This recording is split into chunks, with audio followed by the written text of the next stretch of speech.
everyone, I'm in my craft room. It's been pouring with rain outside and I thought I'd just hop on and do some stamping with the Stamparatus. So last week at my Stamp and Chat, I did a card like this and I'd prepared that one beforehand using the Stamparatus, and we ended up doing a card like that.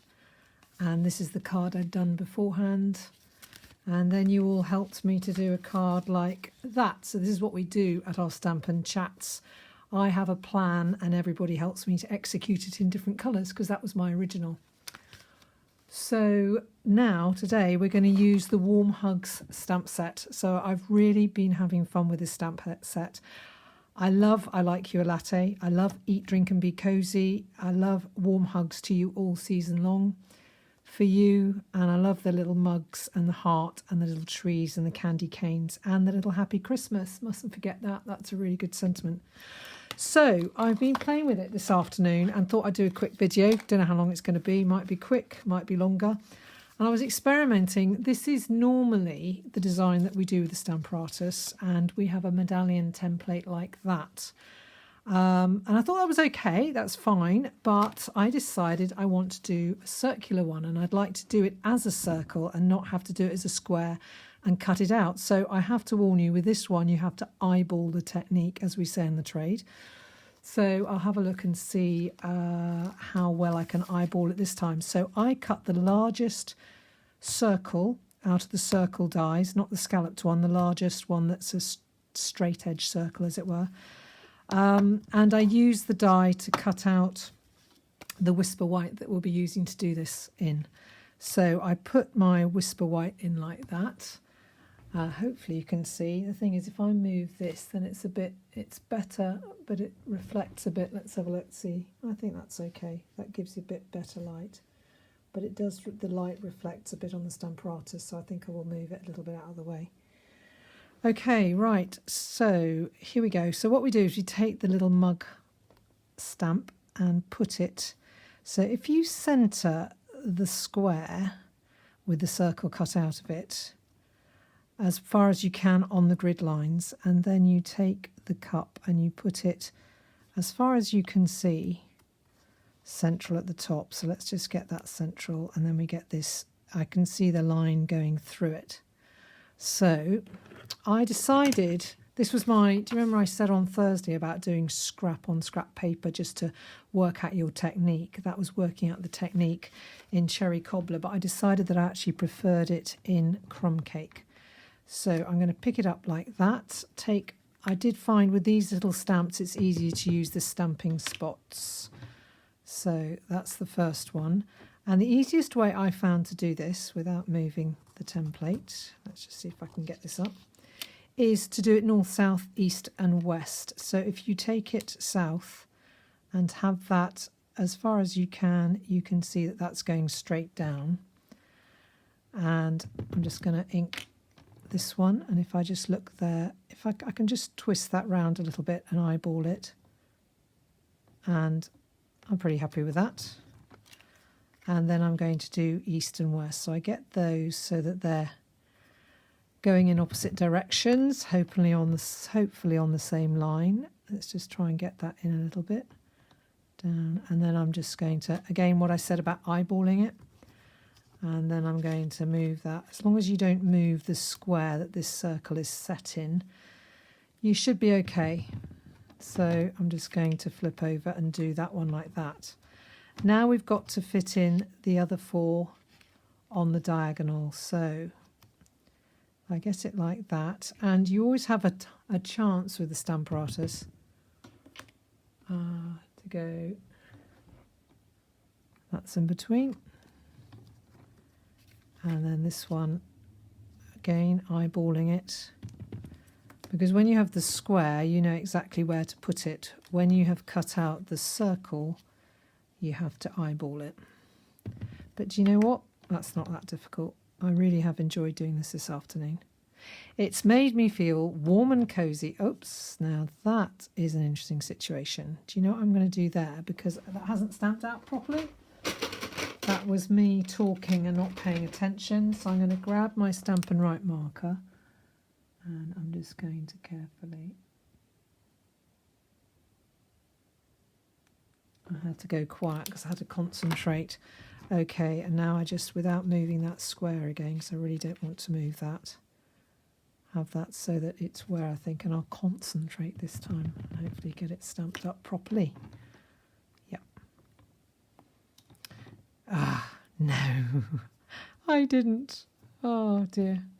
Now, I think the ink is still on there.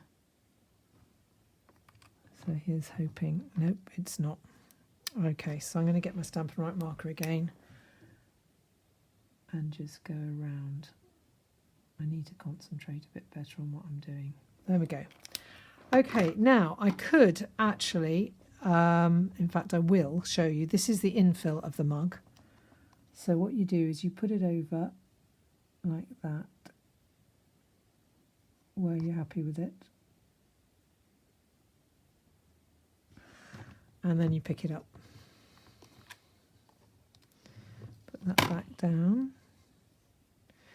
And I'm inking it up in Cherry Cobbler.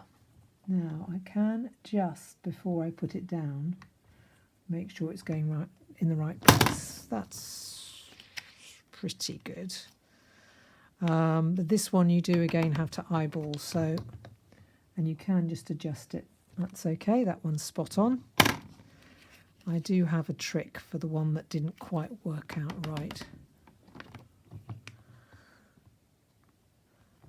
That one.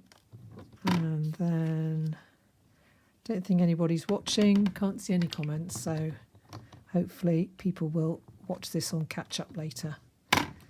And then I clean my stamp and I do Old Olive now. So just clean off that stamp and get my Old Olive stamping spot and ink that up in Old Olive. And again, with this, you just have to check it before you put it down to make sure you've got it pretty much right.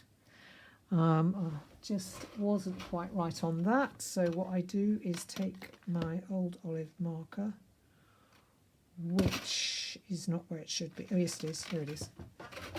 And I'm just going to colour that in like that. And hopefully somebody won't look at it with a magnifying glass so they won't see. So I'll do that. Just turn that a twizzle that way. Turn it round. This saves, if you did want a circle, it saves doing it on a square and then having to cut it out with a circle die afterwards, because you just got it done and dusted like this. And then the last one. So you just have to check before you put it down. I'm happy with that. There you go. So that's that bit. So I'm just going to move all the stamps over onto my top plate and take the Warm Hugs to You stamp, which goes like that. And actually I want a red cup at the top. I just think red is a warmer colour for the winter rather than green. So let's hope that's in a reasonable place. Put that straight back down there and take the red and hope for the best. If the worst came to the worst, then I could always do this again on a scrap piece of paper and cut it out and then stick it on top.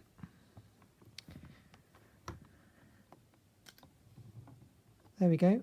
Warm Hugs to You all season long. And then there is a lovely little heart stamp in this set, which you could stamp, and if you've got the die cut out. I haven't got the dies yet. I'm thinking I might have to get them. But if I just do that in the middle like that. And there you've got Warm Hugs to You all season long. So that would be put onto that card. But I thought it was more interesting to cut out the centre and put the heart on a dimensional like that, and then put a banner with using the Warm Hugs Designer Series paper. So that's the round one, and that's the square one. Hi Stephanie, good to see you. And that's the square one. So I could just quickly do the square one if you like. So that's the round one. So I'm using the Stamparatus, and we're doing medallion stamping using the Warm Hug stamp set. So this is the square template. So I cut this out with the largest square, and then I could use out of a piece of basic grey, I think it was 7 by 7 was the piece. I can't remember how much the size of the original square was. So then you can use that same square to cut out, because it's the largest one in the squares, to cut out as many Whisper White pieces as you like to do this with. So let's just do the square to compare. So I'm going to take my little mug again, and I'm going to put it at the top, and I'm going to move this so that hopefully I've got the central line. That's a sort of central line, so I can see that that is fairly central. I'm pretty happy with that. And I'm just going to pick it up, and I'm going to do it again. To be honest, I could do it in another colour, but I really do like it in crumb cake. For some reason, it just seems to look better, so I'm going to do it in crumb cake. So I'm going to just do this. This shows you how much easier, in a way, it is by using a square template, because you don't have to eyeball anything. You just have to turn and stamp. Turn, one turn. You don't even have to put the magnet down on the Whisper White. And then turn it again, like that. Make sure you give your stamp a good ink, and turn again. So you're going to be doing this 8 times. And then turn again, and you can see how quick it is really, compared with having to take the time with the circle one to eyeball. Hi there, Steph, good to see you. Thanks for watching with me. I just hopped on, didn't warn anybody. I tend to do that, so if it all goes haywire, I can delete the video when only one person's watched with me or whatever. So anyway, it's good to see you. I don't know if you've got Stamparatus. I don't know if you are into stamping or whatever. So anyway, see what you think of this. This is using our Stamparatus tool. So now I'm going to take the infill of the mug, and I'm going to put it over the top one here. And I'm just going to make sure that I'm happy with the placement of it. There we go. So I'm going to just I'm going to actually put my magnet over there. And I've obviously started it off in Old Olive, so I'm going to do that in Old Olive. Now I'm going to do quarter turns this time, because I'm going to do 4 of the mugs in Old Olive and 4 of them in Cherry Cobbler.